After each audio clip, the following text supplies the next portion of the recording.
After 1,316 days, the greatest championship reign in the history of professional wrestling is over.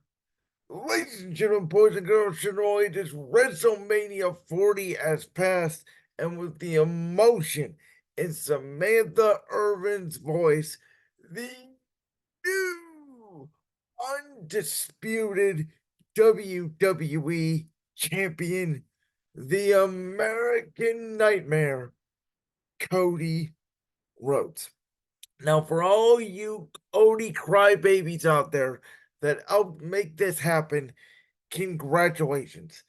There's going to be a what if documentary one day on the effects, in my opinion, on what happened leading to the Royal Rumble, at the Royal Rumble, and the immediate events afterwards of what turned out to be an incredible WrestleMania 40 weekend. Not only night one, but I thought night two was one of the best WrestleMania shows, regardless of one night, two night format in the history of the extravaganza. The showcase of the immortals, the place where legends are realized, and we have indeed, as we could tell throughout the weekend here, have entered the Paul Levesque Triple H era. But I'm going to go through each night, Saturday night, Sunday night, in order, without any notes, the best I can remember, like we always do here on Brandon's World. I am a little bit tired today, if you cannot tell. I am running off adrenaline from that incredible night in Philadelphia, PA, Lincoln Financial Field this past weekend. Now, my good buddy, friend of the show who came on here last month, we previewed WrestleMania 40. He was there this weekend for all of the events, including the incredible introduction of Paul Heyman into the WWE Hall of Fame. He was there last two nights at Mania. He will be at Monday Night Raw tonight. That is the man, the myth, the legend, Michael Reiner. He will be joining me this week on Thursday's show. We will recap WrestleMania in its entirety together, and I will ask Mike about the Hall of Fame induction ceremony, about being at WrestleMania Live, about Monday Night Raw there tonight, which we'll obviously get into on tomorrow's show. But WrestleMania obviously kicked off with Paul Triple H Levesque coming down to the ring, declaring that the new era of WWE begins now. And boy, did we have a new era, but it kicked off with more of it being the same as the Women's World Champion Rhea Ripley did retain the Women's World Championship against the man Becky Lynch. I thought both entrances here were incredible. And I thought the fact that commentary, who by the way, Michael Cole, Corey Graves, Pat McAfee were pretty much on the mic outside of some special guests on Sunday for the whole duration of the weekend. I thought all three of them did an incredible job on every single matchup. And shout out to Samantha Irving, ring announcing, the best ring announcer, in my opinion, in the history of the company. If she retired today, she'd already be a Hall of Famer. Just incredible at her introductions. But regardless, here, I thought again the entrances with the band that sings Rhea Ripley's entrance song, singing her down to the ring, and then you end up, them using quotes from Becky Lynch's memoir that I'm currently reading, and it is fantastic, by the way, as Becky Lynch came out. But the story here was Becky Lynch was suffering from a 102-degree fever. Rhea Ripley had a panic attack prior to coming out, and these two women worked on a very classical wrestling match with Becky Lynch obviously targeting the arm of Rhea Ripley, a sort of wrist injury that we found out over the weekend on the Pat McAfee show was ailing Ripley, at live events and such things, even though she didn't really work it in the ring. But Becky Lynch was able to work that arm, and of course it's WrestleMania, so there was a kick out of the Riptide, something that very few women have done in their career. Rhea Ripley also kicked out of a manhandle slam But after going for a manhandle slam from the top rope, Ripley was able to hit an eventual second riptide and able to the victory. And I think Rhea Ripley now will go on another year to become the women's world champion heading into WrestleMania 41. That is my official prediction. And as of right now, I think a woman that wrestled on WrestleMania Saturday will challenge her at that event. I also think that Liv Morgan could be in line for a big program, maybe even a SummerSlam feud with Mami. And the interesting thing here is, Becky Lynch had not been a women's champion in WWE. Of course, she was NXT champion there for a little bit last year, but she had not been champion since being big time bets and losing the Raw Women's Championship to Bianca Belair at WrestleMania 38. She's feuded with a lot of women on the roster. The question is, where does this go for Becky? There's a lot of speculation that Becky could be turning heel. I think if that is the case, and by the way, Rhea Ripley could be turning face, and maybe they turn the entire Judgment Day face, which could be possible by the way the reaction of Damian Priest got last night, which we'll get to. And there are a lot of heel factions in WWE. By the way, that's another great thing that Triple H has done throughout this entire era is giving us more factions that we would have never got before. But regardless, I'm interested to see where Rhea goes, where Becky Lynch goes from here. Then we got the six-pack challenge for the undisputed tag team championships, and what I was a little bit disappointed in was right off the bat they did not have one set of Raw tag titles, one set of SmackDown tag titles. They had both hanging separately, which I thought was a little bit of a mistake because I thought it would have been funny to have R-Truth climb up, get the Raw tag team titles first, and then think the match was over, and then he sprints to the back, and then somebody else grabs the SmackDown tag team titles. They did not go that route. Instead, very early on in the match, Grayson Waller and Austin Theory took everybody down. They snuck up there. They grabbed the SmackDown tag team titles. And once they did that, you kind of knew that tag team titles were going to be split. And then of course, Grayson Waller did that incredible spot through a ladder. They had JD McDonough come on, try out the Judgment Day. He got put through a table off the ladder from the New Day. Johnny Gargano did an incredible DDT spot to Pete Dunne, who, by the way, I still like his Butch. I know I'm the only person in the world that thinks Butch is a better character than Pete Dunne, but I just do, and I'm not the biggest fan of Tyler Bate. Again, I am more of a sports entertainment fan than a professional wrestling fan, if you will. They're interchangeable words.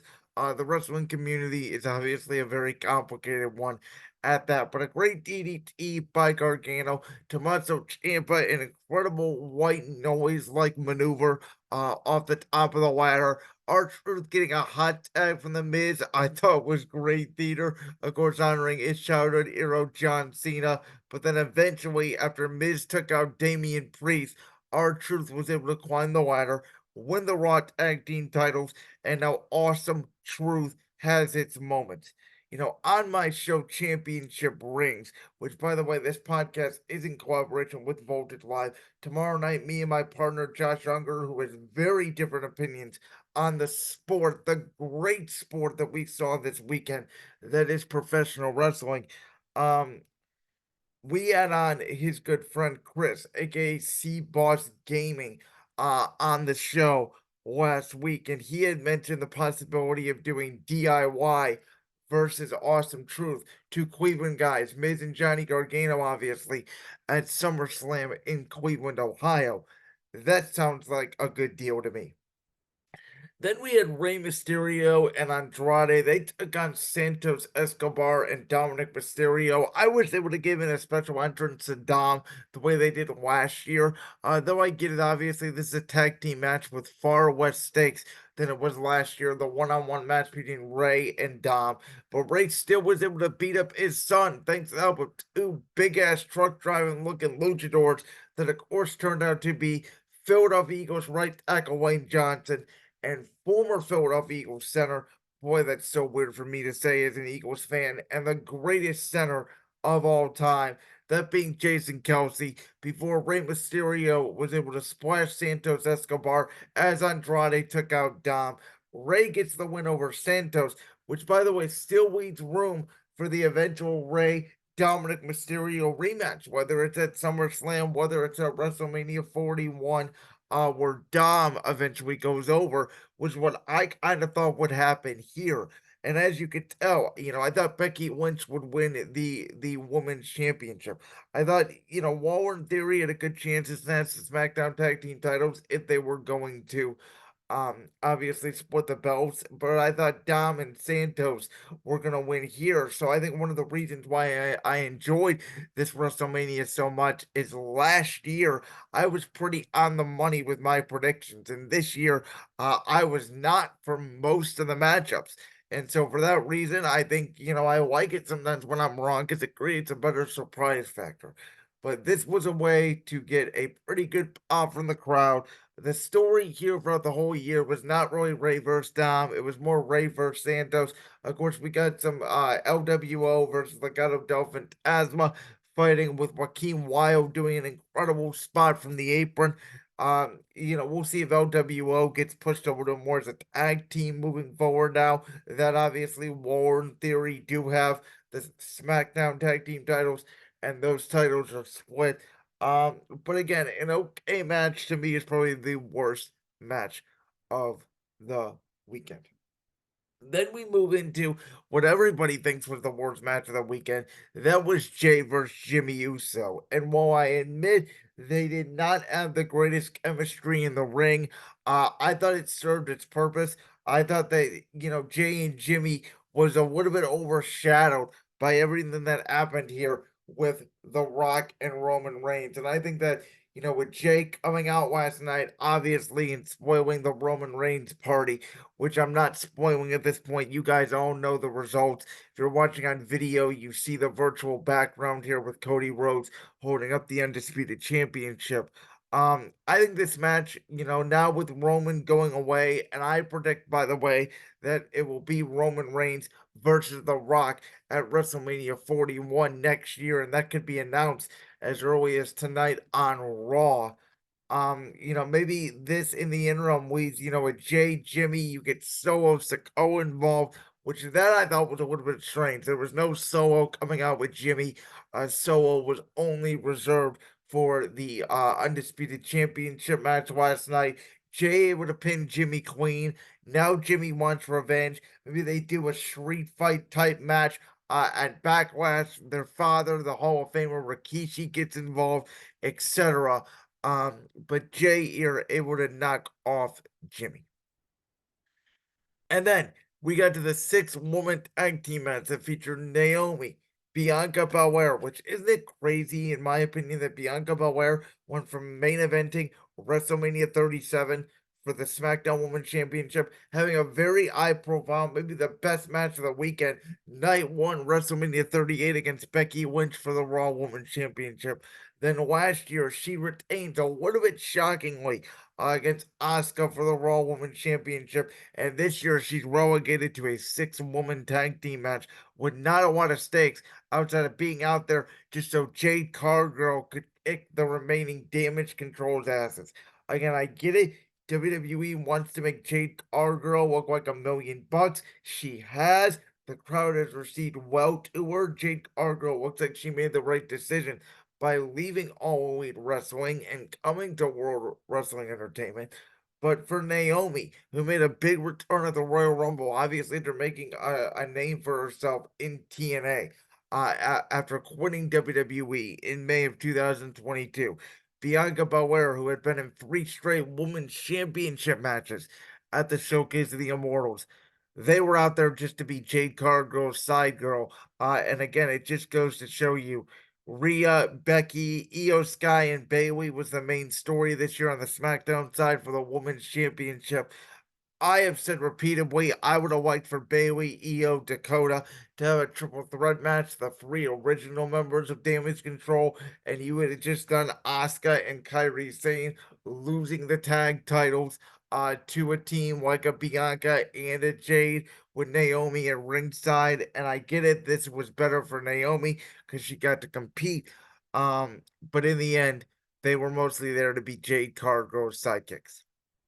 And then we got to the Intercontinental Championship match between Sami Zayn and Gunther. And when I tell you that when I thought Gunther was going to completely destroy Sami Zayn when he kept hitting those power bombs, I thought that was the result that they were going to go.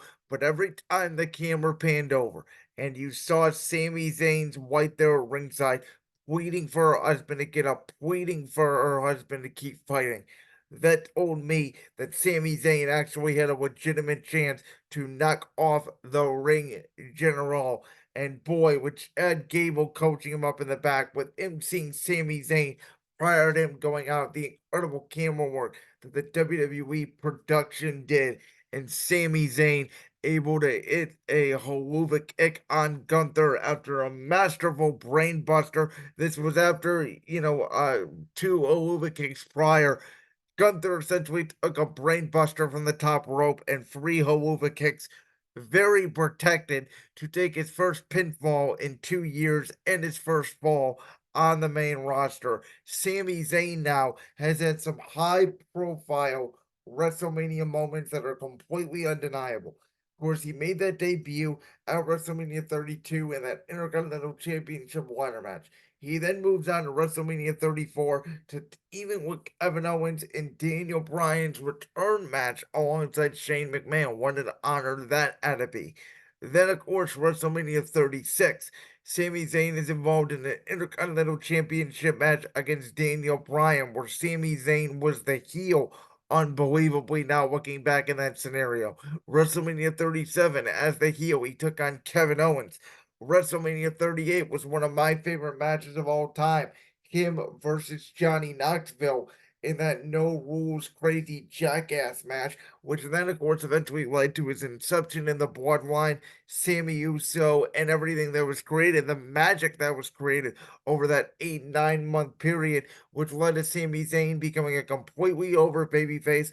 Not only when him and Kevin Owens took the Undisputed Tag Team Championships from the Usos last year, but over the course of the year and in becoming this underdog from the underground again and becoming the new Intercontinental Champion, and in my opinion, will be leading potentially the Raw mid card division moving forward.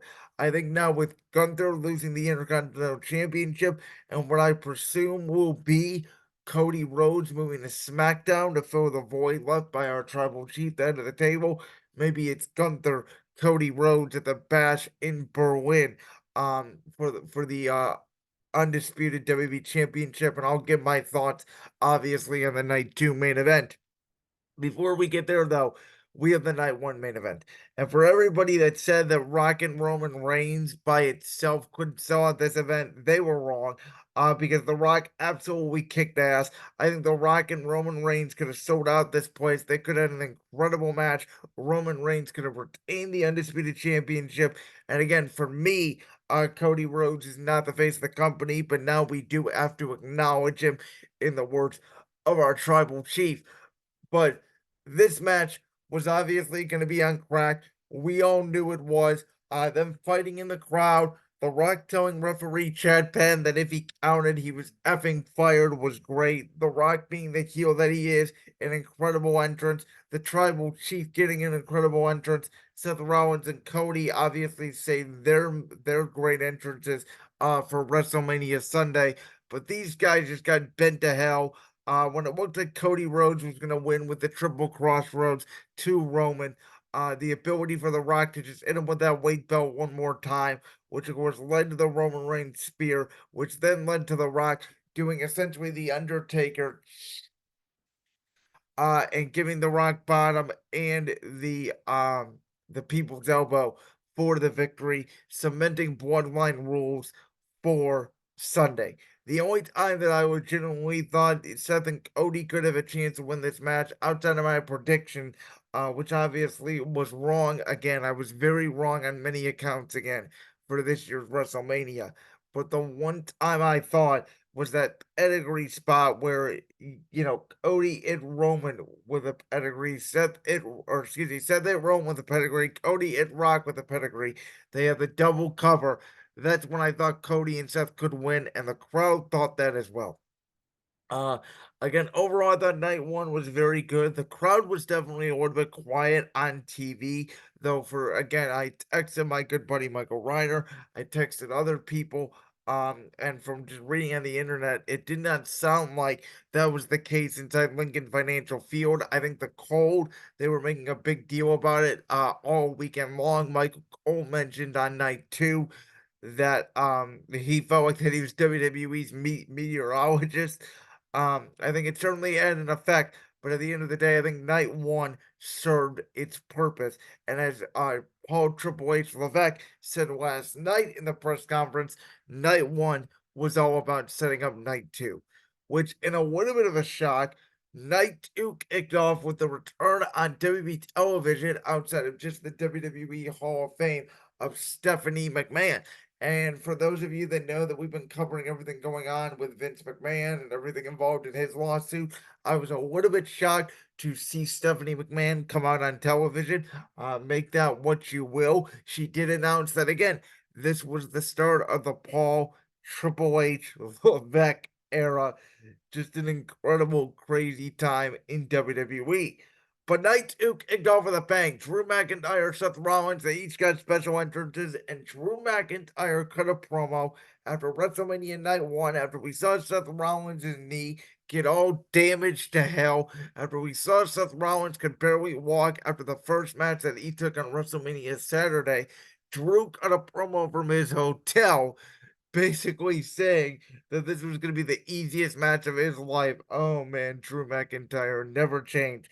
Drew McIntyre did certainly pray for this. And Drew came right out of the box and hit a Claymore. And this match was mostly a finisher fest. It was three, four, five Claymore kicks. It was a pedigree. It was multiple stops with these guys kicking out. And this was the match it had to be, right? It was desperation for Drew McIntyre, who the whole story of the whole match was he couldn't keep his eyes off of CM Punk, who was at commentary. And that would obviously prove to be true after the matchup. But Seth Rollins also had beef with CM Punk, but Rollins could not worry about Punk because he was busy getting thrown on the outside with an incredible belly to belly suplex, with Drew McIntyre just kicking his ass. And I believe it was after the fourth Claymore and Rollins kicked out. Rollins pretty much told McIntyre he would have to kill him for Rollins to lose the world championship. Bam, one more Claymore, and Drew McIntyre is the new world heavyweight champion. And you saw Seth Rollins afterwards tell Drew that he effing deserved it. And Triple H said last night in the press conference that when he was creating the new world heavyweight champion, he had to decide how to make that championship meaningful. And the way you do that is by just giving the belt to Seth Rollins, obviously Night of Champions last year against the phenomenal AJ Styles, who now, as we learn, we do not want none, with his new entrance music that we'll get to here in a sec. But Rollins, um, with um, just gaining respect for that World Championship with the tons of feuds that he was in over the past year.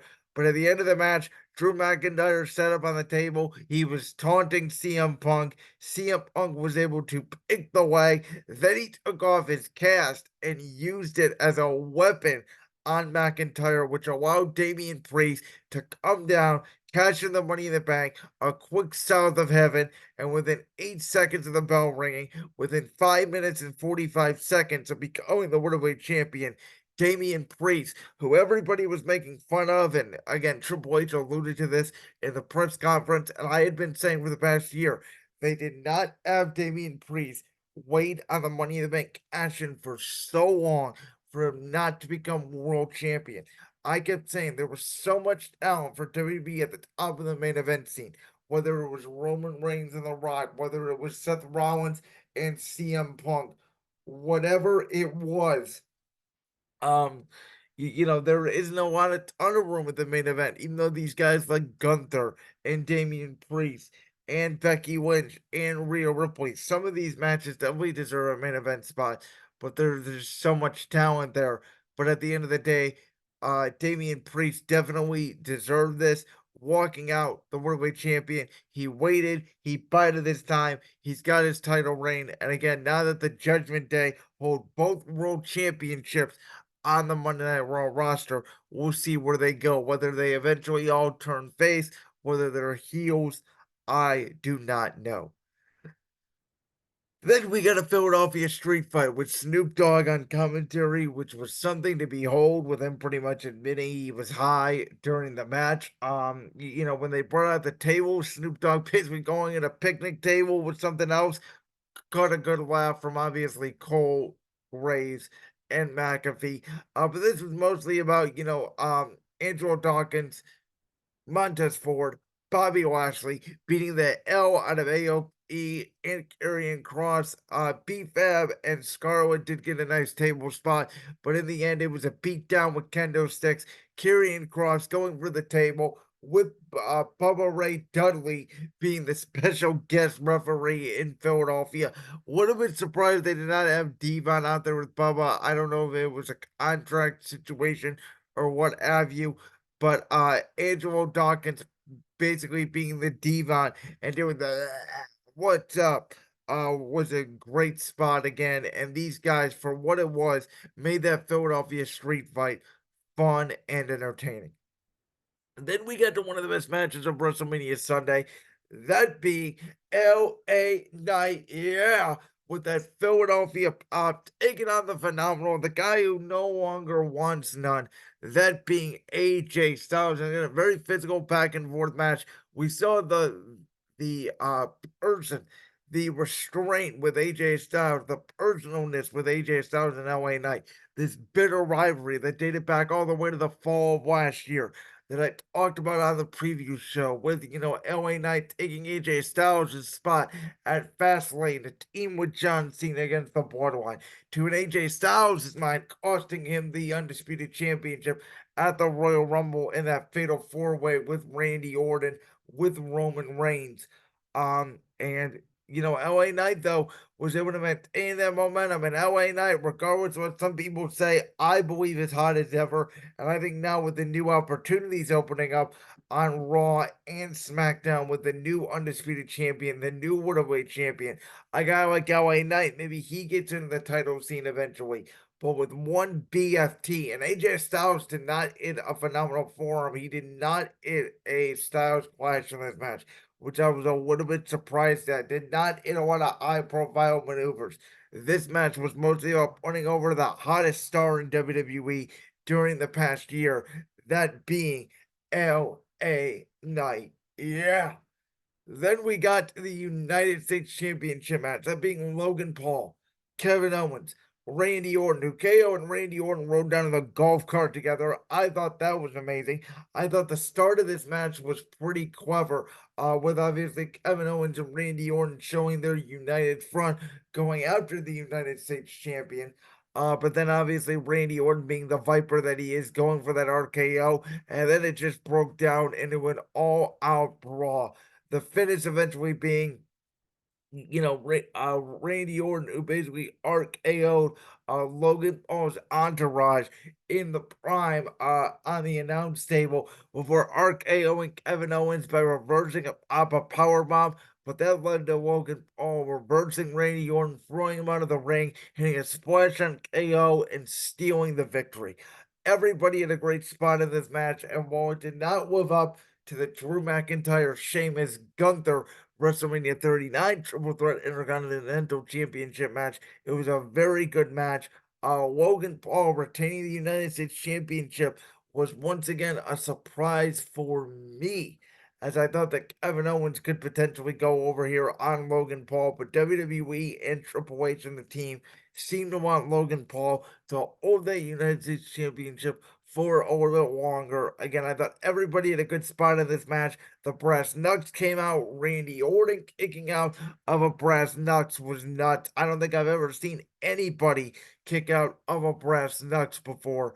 But it's good to see the Viper back on the WrestleMania stage. It was nice to see Kevin Owens get that moment with Sami Zayn right before the match, like Sami did with Kevin the night before. Again, I thought that was a good touch. But at the end of the day, here, KO takes the fall. Logan Paul retains, and we'll seemingly move on. We'll see if we get a one-on-one match between Paul and Orton, who did not take the fall in this match. Then we get to Bailey and Io Sky, who, after a Bailey to belly, after a Rose plant, after a Macho Man elbow drop, Bailey is the new women's champion. What can you say? I thought Io Sky, they had said on commentary that Io Sky was an underrated champion. I disagree. I thought Io Sky was a terrible women's champion myself. I did not think she should have won Money in the Bank. I'm not the biggest fan of Io Sky. But Bailey getting her moment, her first ever one-on-one women's championship match, one of the best workers on the roster, and for her long-time feud with Michael Cole to essentially end, with Cole cheering on Bailey because Cole knew that Bailey deserved this moment. Bailey now is the kingpin of the women's division on Friday nights. And that leads us to the all-time anticipated main event. I was shaking. I was nervous. There was a fever pitch in the air. And Roman Reigns with an incredible spot early where he caught Cody Rhodes with a crossroads. And then when Cody kicked out at two, Roman saying that this move sucks and nobody beats, and nobody can win with that move, was once again incredible heel work by our undisputed tribal chief, Roman Reigns. But then obviously the match kicked into high gear with Jimmy Uso coming out trying to help Roman. Then Jey Uso coming out and stopping Jimmy and spearing Jimmy off the WrestleMania stage, which was an incredible WrestleMania stage, by the way. I didn't think I mentioned it so far today. I really did enjoy the X, the L, the greenness, the whites, especially on night two, with the fans being with the green in the background. I thought everything aesthetically about the stage was fantastic. Then you had Solo come out to deliver a spike to Cody. You had the spear spike combination, Cody Rhodes kicking out. And then you had John Cena coming down, taking out Solo Sikoa, delivering the AA through the announce table. The incredible pop for Cena.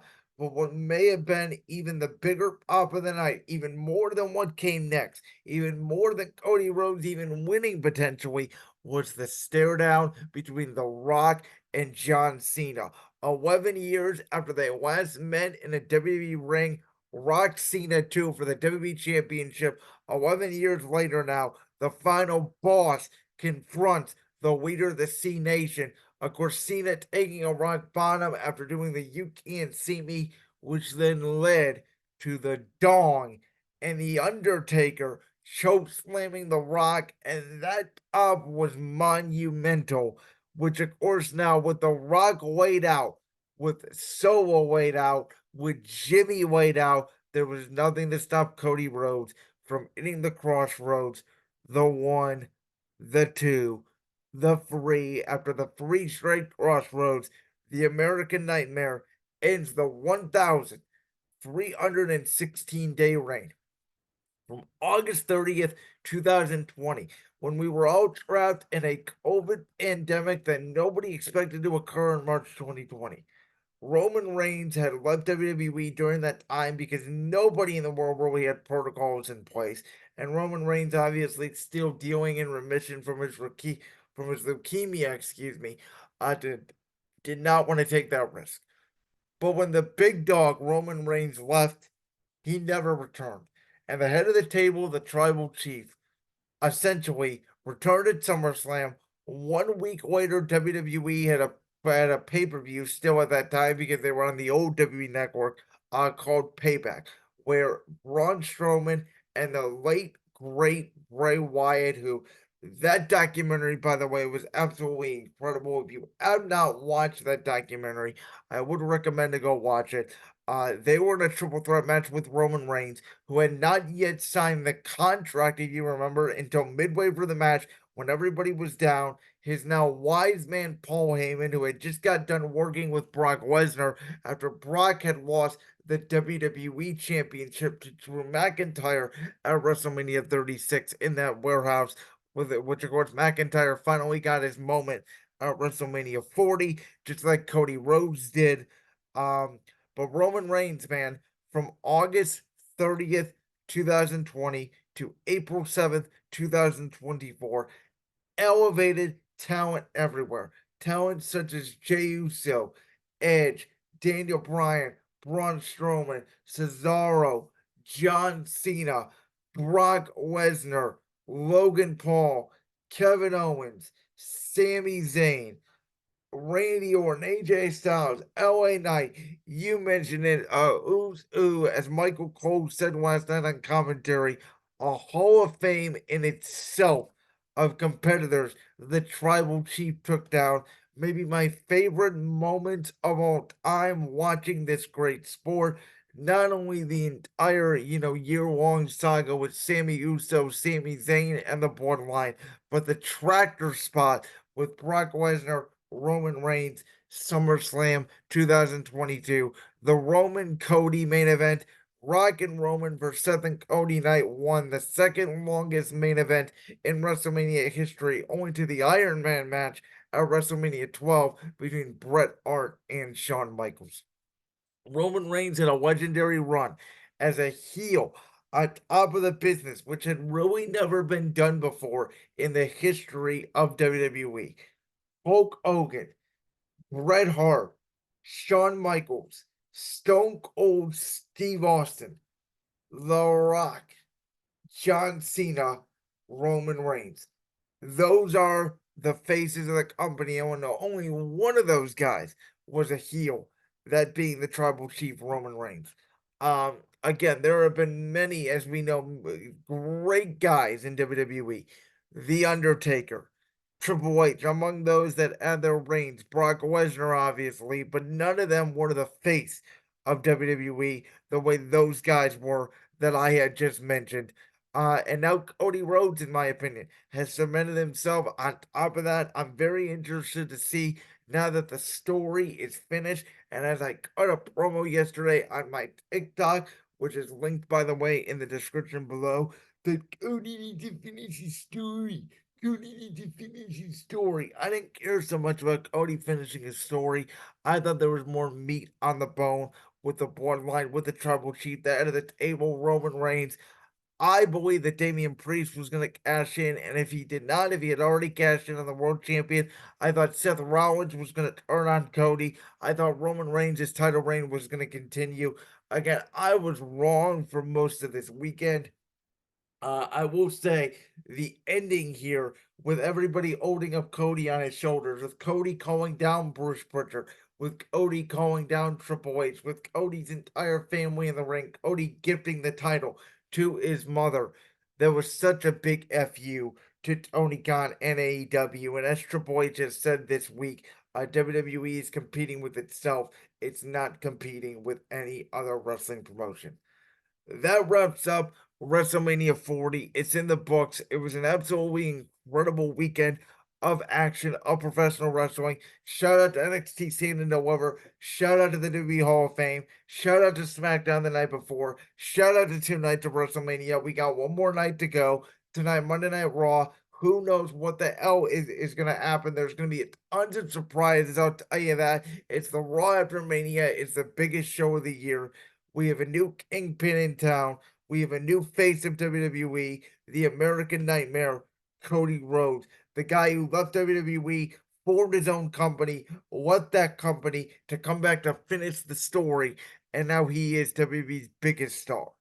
If I had to guess, obviously, as I already said, I think next year's WrestleMania main event will be Rock and Roman Reigns night 2. I think night 1 could very well be Seth Rollins and CM Punk, the match we were supposed to get last year. I think Jade Cargill and Rhea Ripley could certainly be a candidate. I think Cody Rhodes, depending on who he faces, maybe it's a Randy Orton. Because I do think that, a direction for SummerSlam could be you get Cody Rhodes and The Rock for the Undisputed Championship. You get Drew McIntyre and CM Punk, maybe even for the World Championship, maybe not. Maybe Damian Priest has a World Championship feud in there. I don't know.